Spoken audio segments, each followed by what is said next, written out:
SP साहब truck driver बनकर नाके पर पहुंचे, जहां पुलिस वालों ने उनसे कहा कि या तो चालान भर दो या हमें पैसे दे दो। लेकिन फिर एसपी साहब ने जो किया, उसे देखकर आपके रोंगटे खड़े हो जाएंगे। बिहार के एक छोटे से गांव में रहने वाले मनोज वर्मा बहुत गरीब घर से थे। उनके परिवार में केवल उनकी पत्नी सुनीता और उनका 8 वर्ष का बच्चा वैभव था। वे ट्रक ड्राइवर का काम करते थे और अपने सेठ का ट्रक चलाकर जो भी उन्हें सप्लाई करके मजदूरी मिलती थी, उसी से उनका घर परिवार चलता था। मनोज जी ट्रक चलाने में इतना व्यस्त रहते थे कि वह कभी-कभी 15 से 20 दिन घर भी नहीं आते थे, जिसके लिए वैभव को बहुत इंतजार करना पड़ता था। वह अपने पापा से बहुत प्यार करता था, क्योंकि एक गरीब परिवार में जन्म होने के बावजूद मनोज जी ने वैभव को कभी किसी चीज की कोई कमी नहीं रखी। भले ही उन्होंने फटे पुराने कपड़े पहन लिए, लेकिन उसे हर त्योहार पर नए कपड़े दिलाया करता थे, हर खिलौना दिलाया करते थे। उनकी इच्छा थी कि वैभव बड़ा होकर उनका नाम रोशन करें और एक बड़ा सरकारी अधिकारी बनके दिखाएं। वे रात दिन ट्रक चलाने का काम करते थे। मनोज जी वर्मा एक ट्रक ड्राइवर थे, लेकिन किसने सोचा था उनकी सुख शांति से चल रही इस जिंदगी में एक ऐसा तूफान आने वाला है, जिसके बाद उनकी पूरी जिंदगी बदलने वाली थी। एक समय की बात है, जब मनोज जी अपने सेठ का ट्रक लेकर माल सप्लाई करने के लिए दूसरे शहर जा रहे थे। वहीं हाईवे पर चेकिंग लगी हुई थी। पुलिस वाले एक एक गाड़ी को रोककर सभी से चालान वसूली कर रहे थे। तभी किसी ने मनोज जी से कहा कि आगे पुलिस सख्त चेकिंग कर रही है, हो सके तो यहीं से गाड़ी घुमा लो। लेकिन मनोज जी ने कहा कि मेरे पास गाड़ी के पूरे कागज है और मेरे पास लाइसेंस भी है, मुझे किसी बात का कोई डर नहीं है। इतने में ही जब मनोज जी के ट्रक का नंबर आया, तो पुलिस वाले ने उससे कहा कि कहां जा रहे हो। तो मनोज जी ने कहा कि मैं साहब का माल पहुंचाने के लिए नजदीकी शहर जा रहा हूं, मैं ट्रक ड्राइवर का काम करता हूं। जिसके बाद पुलिस वाले ने उसे कागज दिखाने को कहा। मनोज जी ने तुरंत कागज पेश कर दिए। अब पुलिस वाले ने उनसे लाइसेंस मांगा। पाही मनोज जी ने तुरंत लाइसेंस भी दिखा दिया। अब सभी पुलिस वाले समझ चुके थे, यह तो सभी कानूनी कार्यवाही सही तरह से पास कर रहा है, लेकिन अगर इसका लंबा चालान काटना है तो कुछ युवती बिठा पड़ेगी।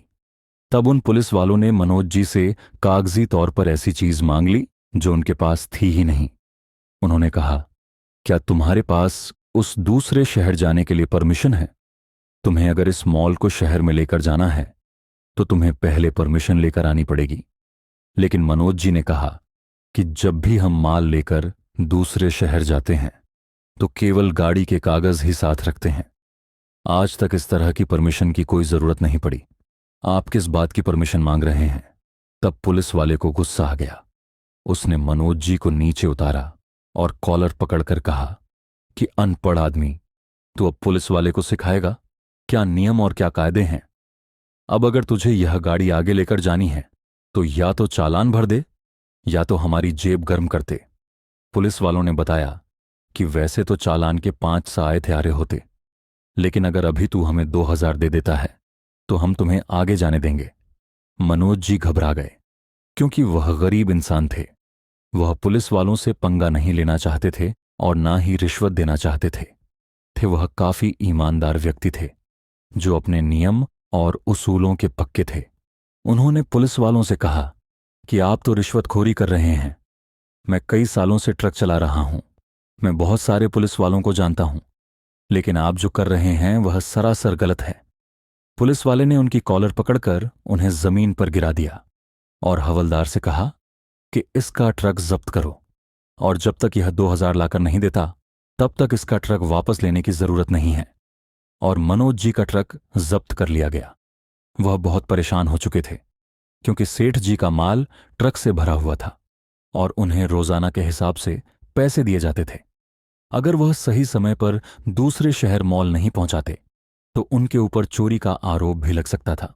कुछ देर बाद सेठ जी का फोन आया और मनोज जी से कहा कि अगर तुमने आज मेरा ट्रक किसी भी तरह नहीं पहुंचाया तो तुम्हें मेरे नुकसान की भरपाई खुद करनी पड़ेगी। दोनों तरफ से मनोज जी को भयंकर टेंशन मिल चुका था। वह चिंता के मारे परेशान थे। अब उनके पास केवल 2-2 दिन का समय था। वह पैदल पैदल अपने घर आ चुके थे और बहुत चिंता में थे। उन्होंने अपने मित्र रमेश को इस पूरी घटना के बारे में बताया था, लेकिन परिवार पासे यह पूरी बात छुपा कर रखी थी, क्योंकि वह अपने परिवार को टेंशन नहीं देना चाहते थे। उस रात मनोज जी बहुत उदास थे और घर वाले समझ रहे थे कि पता नहीं इन्हें क्या हो गया। आखिर इनका ट्रक कहाँ है? पूछने की बहुत कोशिश करी, लेकिन मनोज जी ने कुछ नहीं बताया। अगले दिन वह किसी भी तरह 2000 की व्यवस्था करना चाहते थे, लेकिन अगली सुबह जो हुआ उसे देखकर सबका दिमाग हिल गया। जब सुनीता मनोज जी को उठाने गई तो वे तो उठ ही नहीं रहे थे। उन्हें बहुत तरह से उठाने की कोशिश की गई, लेकिन ऐसा लग रहा था मानो बेहोश हो गए हैं। डॉक्टरों को बुलाया गया, तब पता चला कि वे तो मर चुके हैं। पूरे परिवार के ऊपर मुसीबत का पहाड़ टूटा। उस समय वैभव महज 8 वर्ष का था। उसकी क्या हालत हुई थी केवल वही जानता था। मात्र 8 वर्ष की उम्र में भगवान समान पिता का सिर से हाथ उठ चुका था। पूरा परिवार फूट फूट कर रो रहा था, लेकिन सब जानते थे कि इस मृत्यु की वजह वही चिंता है जिसके बारे में उन्होंने हमें नहीं बताया। वे रात्रि से परेशान थे। आखिर उनका ट्रक कहाँ गया? आखिर वह इतनी चिंता में क्यों थे? पूरा परिवार असमंजस में था। तब उनकी मृत्यु के 12वें दिन उनका मित्र रमेश उनके घर आया और सारी सच्चाई बताई।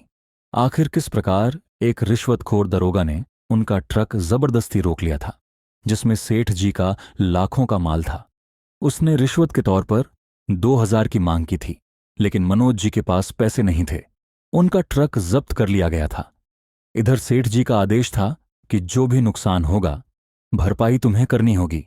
लाखों रुपए की टेंशन और उस रिश्वतखोर दरोगा का अत्याचार उन्हें परेशान कर रहा था। वे अंदर से टूट चुके थे। पैदल पैदल अपने घर आए थे। अपने परिवार से नजरें नहीं मिला पा रहे थे और इसी चिंता में रात्रि में उन्होंने अपने प्राण त्याग दिए। यह सारी घटना जब उस परिवार ने सुनी तो वे हैरान थे। आखिर इंसानियत के नाम पर कोई इतनी बड़ी गद्दारी कैसे कर सकता है कि आज के दौर में इंसानियत मर चुकी है। मात्र 2000 के पीछे किसी गरीब का ट्रक जब्त कर लेना, सब कुछ व्यवस्थित कागज होने के बावजूद जबरदस्ती इस तरह की कार्यवाही करना, यह बहुत शर्म की बात थी। 8 साल के वैभव ने अपने पिता की मृत्यु का कारण समझ लिया था। वह जान चुका था यह दुनिया मतलबी है और पुलिस वाले भी अच्छे नहीं होते। वे केवल गरीबों के साथ ही अन्याय करते हैं और अमीरों के तलब चाटते हैं। आज अगर मैं एक बड़ा पुलिस ऑफिसर होता तो मैं अपने पिता की मदद कर सकता था। जिसके बाद वैभव ने अपनी मां के सामने एक प्रण लिया कि मां, मैं बड़ा होकर जरूर एक पुलिस ऑफिसर बनकर दिखाऊंगा और उन लोगों की मदद करूंगा जिन्हें कोई नहीं समझता, जिनके साथ रिश्वतखोर दरोगा अत्याचार करते हैं। मां सुनीता ने वैभव को आशीर्वाद दिया और उसी दिन से 8 साल का वैभव अपने सपनों को पूरा करने की लड़ाई में जुट गया। वह हर हाल में अपने पिता की हत्या का बदला लेना चाहता था। उसके सपने बहुत बड़े थे, लेकिन फैमिली बैकग्राउंड बहुत कमजोर था। वैसे ही वह बहुत गरीब परिवार से थे और अब घर का मुखिया भी गुजर चुका था। सुनीता के ऊपर तो मुसीबत का पहाड़ टूट गया। उसने दूसरों के घरों में जाकर बर्तन धोने का काम किया, झाड़ू पोछा लगाने का काम किया और महीने के पास से 6000 सुनीता कमाती थी। इसी से वह अपने बेटे वैभव का पालन पोषण कर रही थी। अब मां बेटे दोनों ही अपनी जिंदगी को जैसे तैसे जी रहे थे। पुलिस वालों के खिलाफ आवाज उठाने की उनके अंदर क्षमता नहीं थी और ना ही इतना पैसा था कि वह अपने के लिए केस लड़ सके। उन्होंने इसी को अपना भाग्य माना और दूसरों के घरों में काम करके वैभव को पढ़ाने लिखने का प्रण लिया, क्योंकि वह जानती थी कि जिंदगी में अगर वैभव ने कुछ करके दिखा दिया तो उसके पिता का सपना पूरा होगा और उनके कातिलों को सजा भी मिल पाएगी। जिसके बाद वैभव ने जिम्मेदारी को समझा और हर हाल में अपनी पढ़ाई लिखाई पर फोकस किया। 12वीं कक्षा तक अपने छोटे शहर में पढ़ाई उसने पूरी करी और हर कक्षा में अव्वल आया। अब उसे पढ़ाई लिखाई के लिए दिल्ली जाना था, क्योंकि वहीं पर यूपीएसएससी की तैयारी करके वह बड़ा अधिकारी बन सकता था। तभी सबसे बड़ी समस्या आई पैसों की, क्योंकि उसकी गरीब मां के पास इतने पैसे नहीं थे कि वह दिल्ली के बड़े विश्वविद्यालय में उसकी पढ़ाई करा सके। लेकिन वैभव ने अपनी मां को दिलासा दिया कि मां, तू चिंता मत कर, मैं कुछ ना कुछ करके वहां पर पैसों की व्यवस्था कर लूंगा। मैं छोटा मोटा काम करूंगा और साथ में पढ़ाई भी करूंगा। अपनी मां को विश्वास दिलाकर उस रात्रि को वैभव दिल्ली के लिए रवाना हो गया। जब वह दिल्ली पहुंचा तो वहां के आलम बहुत खराब थे। वहां इतने सारे कोचिंग संस्थान थे जिन्हें गिनना मुश्किल था। सैकड़ों की संख्या में दिल्ली में यूपीएसएससी की कोचिंग संस्थान थे और सभी भर भर कर पैसा ले रहे थे। ऐसा लग रहा था मानो इस दुनिया में गरीब लोगों के लिए तो एजुकेशन नाम की चीज ही नहीं है। वैभव ने बहुत सारे कोचिंग संस्थान में स्कॉलरशिप प्राप्त करने की कोशिश करी, लेकिन सभी कोचिंग वाले पैसों के भूख थे। किसी ने भी उसकी बात को एक्सेप्ट नहीं किया। जिसके बाद उसकी मुलाकात सौरभ सक्सेना नाम के एक व्यक्ति से हुई जो उसे गरीब झोपड़पट्टी में मिले थे। वे एक अधिकारी थे और एनजीओ के संस्थापक थे। उन्होंने एक कोने में वैभव को रोते हुए देखा और कहा कि बेटा तुम रो क्यों रहे हो?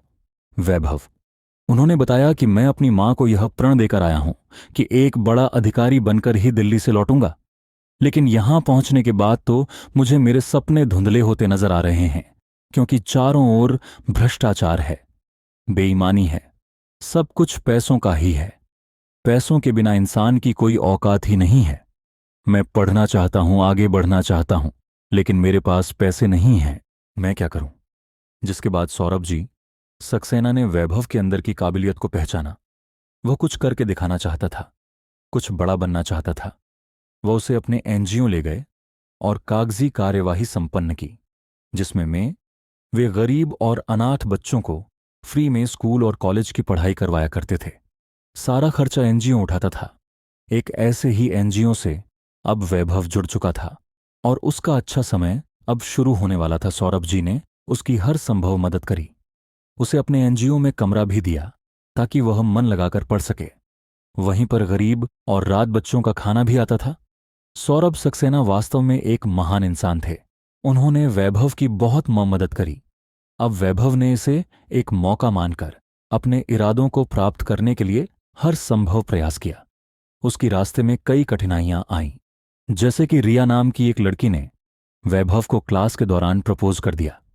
जब वह वैभव को क्लास में एकाग्रता से पढ़ता हुआ देखती थी तो उसका वैभव पर दिल आ गया और 1 से 2 महीनों में वह पूरी तरह से वैभव के जाल में फंस गई। लेकिन वैभव केवल और केवल अपने पिता के हथियारों से अपने पिता के कत्ल का बदला लेना चाहता था। वह बड़ा अधिकारी बनना चाहता था। यह सब चीजें उसके लिए नहीं थीं। जब रिया ने उसे प्रपोज किया तो हाथ जोड़कर वैभव ने उससे कहा कि एक नारी होने के नाते मैं आपका सम्मान करता हूं, लेकिन मेरी जिंदगी कुछ और है। ना तो आप उसे समझ पाओगे और ना ही मेरे साथ रह पाओगे। मुझे जिंदगी में कुछ करना है और अपने उस लक्ष्य को प्राप्त किए बिना मैं ना तो इधर देख सकता हूं ना ही उधर। मैं केवल अपने पढ़ाई की ओर ही देख सकता हूं। जिसके बाद रिया ने वैभव का इंतजार किया, उसके लक्ष्य को प्राप्त होने का इंतजार किया। रात दिन एक करके वैभव पढ़ाई कर रहा था। वह हर हाल में यूपीएसएससी की परीक्षा पास करना चाहता था और अपनी मां को दिया वचन पूरा करना चाहता था। जब यूपीएसएससी की परीक्षा आई तो कहते हैं ना, इंसान के इरादे अगर मजबूत हो तो गरीबी की जंजीर उसे रोक नहीं पाती। पैसा भले ही कम हो, लेकिन ज्ञान सबसे बड़ा होता है। वैभव ने पूरे देश भर में बहुत अच्छी रैंक हासिल करी और उसके मार्क्स के आधार पर उसे एक एसपी का पद सौंपा गया। उसने अपना इंटरव्यू भी अच्छी तरह से निकाला, क्योंकि जिंदगी की मार ने उसे बहुत कुछ सिखाया था। उसके अंदर काबिलियत थी कि वह गरीबों के साथ न्याय कर सकता था, कानून व्यवस्था को अच्छा बना सकता था। इंटरव्यू में एसपी पद के लिए उसका चयन हुआ। उसके पास अब एक अच्छी गाड़ी थी, एक अच्छा बंगला था, एक अच्छी पावर थी। उसकी माता को जब इस बारे में पता चला तो वह फूट फूट कर रोने लगी, लेकिन यह आंसू खुशी के थे। बचपन से लेकर आज तक दूसरों के घर में काम करके उन्होंने वैभव को पढ़ाया था, लेकिन आज वैभव ने जो उन्हें खुशखबरी सुनाई थी वह वाकई में बहुत शानदार थी। वैभव ने अपनी मां से कहा कि माता, मैंने अपना दिया वचन पूरा किया। मैं एक एसपी ऑफिसर बन चुका हूं। अब तुम्हें दूसरों के घर में काम करने की जरूरत नहीं पड़ेगी। और चिंता मत करना, उस समय हम कमजोर थे, लेकिन अब हमारे पास बहुत पावर है, जिनके पास हम जो हैं। लोगों ने पिताजी के साथ गलत किया था, उनसे मैं बदला अब लेकर रहूंगा। कुछ देर अपनी मां से बात करने के बाद अब वैभव अपनी ड्यूटी पर पदस्थ हुआ। जैसे ही उसने अपना कार्यभार संभालना, उस क्षेत्र के कई अपराध कम कर दिए। गुंडे मवाली वैभव का नाम सुनकर कांपने लगते थे, क्योंकि वह बहुत दमदार पुलिस इंस्पेक्टर था। लेकिन हर बार मन में यही चलता था कि आखिर पिता के हत्यारों को कैसे पकड़ूं। तब एक ट्रक ड्राइवर रोता हुआ एसपी साहब के पास आया और वैभव से कहा कि साहब, मुझे बचा लो, मेरा परिवार मर जाएगा, मैं कोई गलत कदम उठा लूंगा अगर आपने मेरी मदद नहीं करी। तो वैभव ने कहा, तुम्हें मेरी क्या मदद चाहिए? तब उस ट्रक ड्राइवर ने कहा कि मैं रोजाना की तरह माल लेकर अपना ट्रक चलाकर दूसरे शहर जा रहा था। तभी बीच रास्ते में कुछ पुलिस वाले मिले और सभी कागज पूरे होने के बावजूद भी मुझसे पैसे मांग रहे हैं। जबरदस्ती मेरा चालान काटने की कोशिश कर रहे हैं। उन्होंने मुझसे 2 दिन का समय दिया है कि अगर 2 दिन में 5,000 जमा करा दिए तो हम तुम्हारा ट्रक वापस लौटा देंगे, वरना इसे भूल जाना। इतनी बात सुनकर वैभव जी के पुराने जख्मों को और नमक लग गया।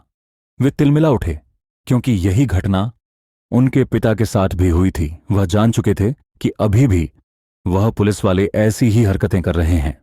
अब उन्हें सबक सिखाना ही होगा, अब कुछ बड़ा काम करके दिखाना ही होगा।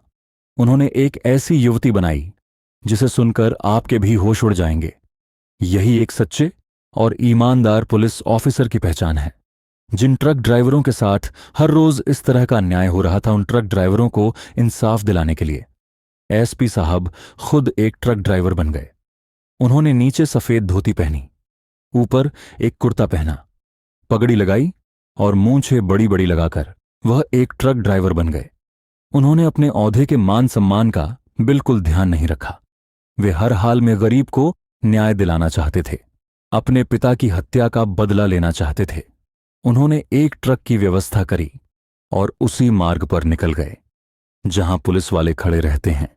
वे ट्रक चलाकर ट्रक में माल भरकर लगातार आगे बढ़ रहे थे।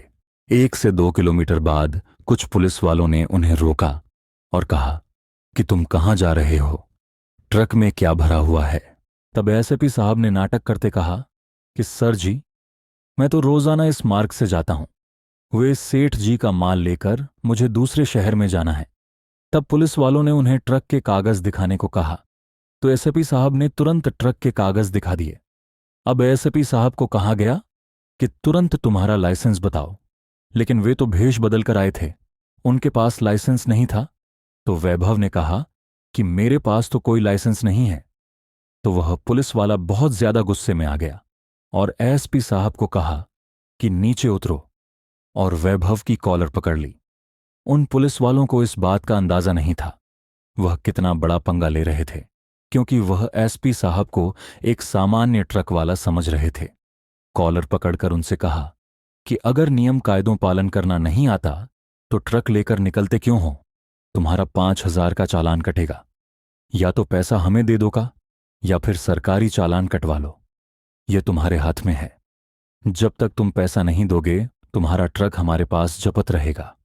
उनकी यह सारी बातें एसपी साहब एक स्ट्रीम कैमरा में रिकॉर्ड कर रहे थे। वास्तविकता में यह चालान सरगलत था, क्योंकि अगर कोई ट्रक ड्राइवर अपने साथ लाइसेंस नहीं रखता है तो ज्यादा से ज्यादा उसका 700 का चालान कट सकता है। लेकिन वह रिश्वतखोर दरोगा तो 5,000 बता रहा था। यह बात सुनकर एसपी साहब को गुस्सा आ गया। उन्होंने अपनी पगड़ी उतारी, अपने चेहरे पर से मूंछें हटाई और उस रिश्वतखोर दरोगा को जोरदार थप्पड़ मारा और अपना आईडी कार्ड दिखाया। एसपी साहब का नाम देखकर उन दोनों पुलिस वालों के रोंगटे खड़े हो गए, पसीने छूटने लगे, उनके हाथ पैर कांप रहे थे। वह समझ चुके थे उन्होंने बहुत बड़ी गलती कर दी है। उन्होंने घुटनों के पल बैठकर हाथ जोड़कर एसपी साहब से माफी मांगी कि हमसे गलती हो गई, हम आज के बाद ऐसा नहीं करेंगे। लेकिन एसपी के रूप में वैभव ने कहा कि तुम यह गलती आज से नहीं कर रहे। आज से तकरीबन 15 साल पहले तुम लोगों ने मेरे पिता के साथ भी ऐसा ही किया था।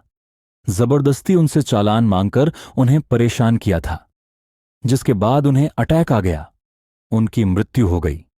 पता नहीं तुम्हारे कारण कितने ट्रक ड्राइवर परेशान हुए होंगे, कितनों ने मौत को गले लगाया होगा। तुम्हारी मोटी जेब भरने के चक्कर में तुमने कितने परिवार तबाह कर दिए। उन दोनों की कॉलर पकड़कर एसपी साहब ने उन्हें जेल के अंदर डाला और कोर्ट में वीडियोग्राफी के सबूत से यह सामने आ गया कि सच में वह दोनों पुलिस वाले रिश्वतखोर हैं और कई सालों से लोगों के साथ अन्याय कर रहे हैं। तुरंत कोर्ट द्वार उन्हें सस्पेंड किया गया और 3 लाख का जुर्माना लगाकर 7 साल की कड़ी सजा सुनाई। वास्तव में यह न्याय की जीत थी, यही ईमानदारी की जीत थी। आज सही मायनों में वैभव जी के पिता मनोज जी वर्मा को मुक्ति मिल पाई थी। इस घटना के बारे में जब उन्होंने सुनीता को बताया कि वह अपने पिता के हथियारों से बदला ले चुका है, तो सुनीता का दिल गदगद हो गया। उसे वह शांति मिली जिसका वह बरसों से इंतजार कर रही थी। जिसके बाद एसपी पद संभालने के पश्चात आखिरकार रिया का इंतजार भी खत्म हुआ। दरअसल वह तब से ही वैभव से शादी करने के सपने देख रही थी। वैभव ने उससे कहा था कि जब तक मैं अपने लक्ष्यों को पूरा नहीं कर लेता, तुमसे शादी नहीं कर सकता। आज लक्ष्य को पूरा होने के बाद वह आज भी सौर वैभव का इंतजार कर रही थी। वैभव ने उसे गले से लगाया और दोनों का राज्य खुशी विवाह हो गया। इस पूरी घटना को लेकर आपके विचार रखते नीचे कमेंट बॉक्स में बताना। इससे आपको क्या सीख मिली? साथ में वीडियो को लाइक कर दीजिए अगर आपको वीडियो पसंद आई है। चैनल को सब्सक्राइब करना मत भूलना, बेल आइकॉन को प्रेस करना मत भूलना। अभी के लिए सभी दर्शकों को हर हर महादेव।